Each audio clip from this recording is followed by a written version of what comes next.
Well, hi, friends. I hope you're having a wonderful week so far. Thanks for taking the time to spend with me on Intentional Living with Emlah. I often talk about, I always go back to Maya Angelou. I love that lady so much. I've read almost everything that she published that is available for me to read her books and her poems and everything. She says, when you know better, you do better. And I just cannot take that enough and apply it to myself, because in preventive medicine, like the heart attack, the best heart attack is the one that never happened. And in order for it not to happen, we have to know the numbers to prevent it from happening. So today, my friends, we're talking about homocysteine. Do you know what homocysteine is? If you do not know, this episode is for you. So stick with me for the next few minutes and I'll break this down for you. So most people know their cholesterol numbers. Most people, annual wellness visit, never miss, go in, get your cholesterol, total cholesterol, HDL, LDL, triglycerides, and then we got that down. That is 50% of the show, because cardiovascular disease kills more people than all the cancers put together. But what is the other 50% of the show? Last time we talked about Lp(a), and I'm going to put a link to that episode in the show notes. So if you missed that episode, you need to go back to it. That is less than 20 minutes, my friend. You have less than 20 minutes to listen to this important cardiovascular marker, which increases your chances of having a cardiovascular event. And we have control over this one that I'm about to talk about. Homocysteine is not cholesterol. Homocysteine is an amino acid, so it's a breakdown from a protein. What happens is that your body breaks down methionine, which is an amino acid. It breaks down that into homocysteine. So I don't want you to think of homocysteine as the enemy, even though it is. Homocysteine is like garbage in the house. So think about it. If you come over to the house and there's some garbage in the trash can, that's just stuff is stinky. The bad thing is not that we put stuff in the trash can. The bad thing is that we don't take it out. So homocysteine, if it accumulates 20, 30, 40, 50 years, it predisposes you to early onset dementia. It predisposes you to brain fog, fatigue. Homocysteine is what we don't want to accumulate. The normal levels should be less than 15. So if you have not tested your homocysteine, very easy lab to test. Very easy. An amino acid that accumulates in the brain, which we don't want it to accumulate there, we need to take it out. What happens is that some people's body, especially people who have an MTHFR gene, so if you have that genetic mutation, you are not able to break down this homocysteine and excrete it fast enough. So we need to be able to metabolize this. So B vitamins, methylated B vitamins, are able to break down this homocysteine, get it out of the way. So we don't want to be accumulating it. If you've never had your homocysteine measured, this is the time to do so.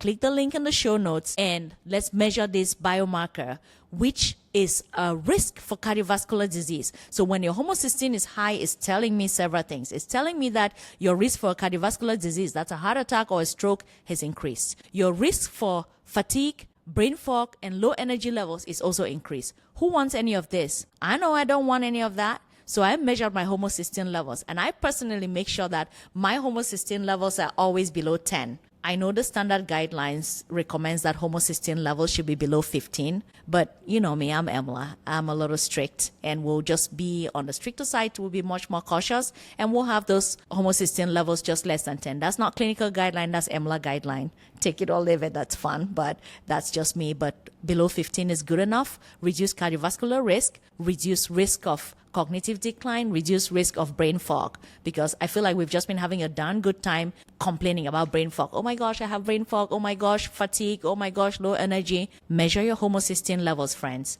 Don't just measure your B12 levels. There are things we can do. I will give you a B12 to reduce those homocysteine levels. But some people have elevated B12 as well as elevated homocysteine levels. We also have solutions for that. But we cannot solve this if we do not know our homocysteine levels. So if you have not gotten the clue by now, my goal is that everybody should be tested to know their homocysteine levels, because we want to make sure that these levels are low. When these levels are low, reduction in cardiovascular risks, reduction in early cognitive decline. This podcast is sponsored by Journeys, your path to intentional wellness.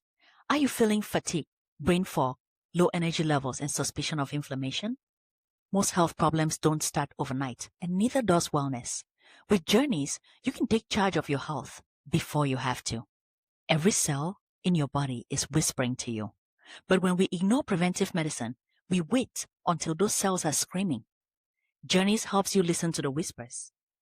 There are 3 different lab test bundles to choose from, starting at $199 up to $479, We measure up to 125 biomarkers, most that are typically not measured at your annual wellness visit.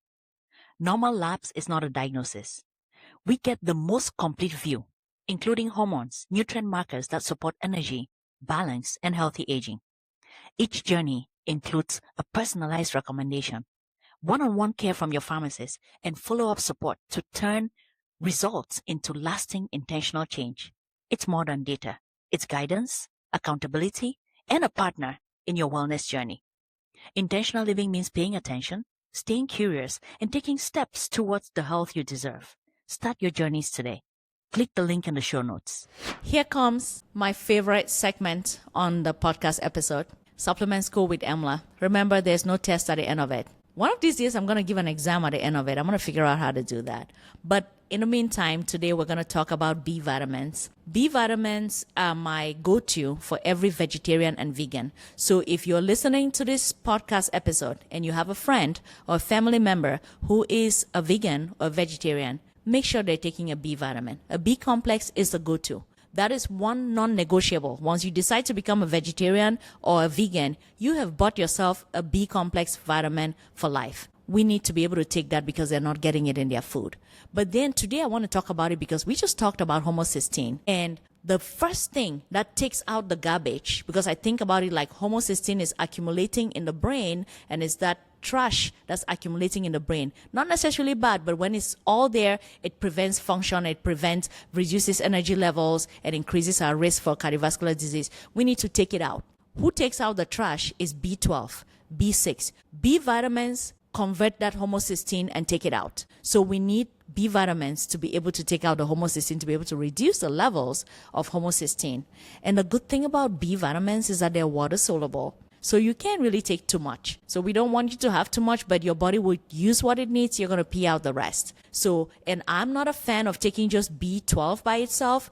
Typically, all my B vitamins are methylated. I'm going to put a link to the methyl B complex and the methyl B12, but the B vitamins work in synergy. They work together.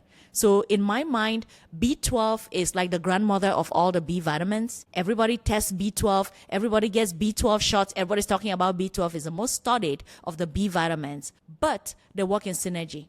Don't go and exclude B6. Don't exclude B1. All the other B vitamins are necessary. Your body needs thiamine. Your body needs all the other B vitamins. So I just do a B complex, which does have the B12, but also has all the other B vitamins in it. So, and one way to put the B vitamins, you just figure out what foods can get you more B vitamins. And vegetarians, like I said, are not getting enough. We need to be able to supplement with a B vitamin as well. So friends, thank you for hanging out with me today and listening to me just go on my rant about homocysteine.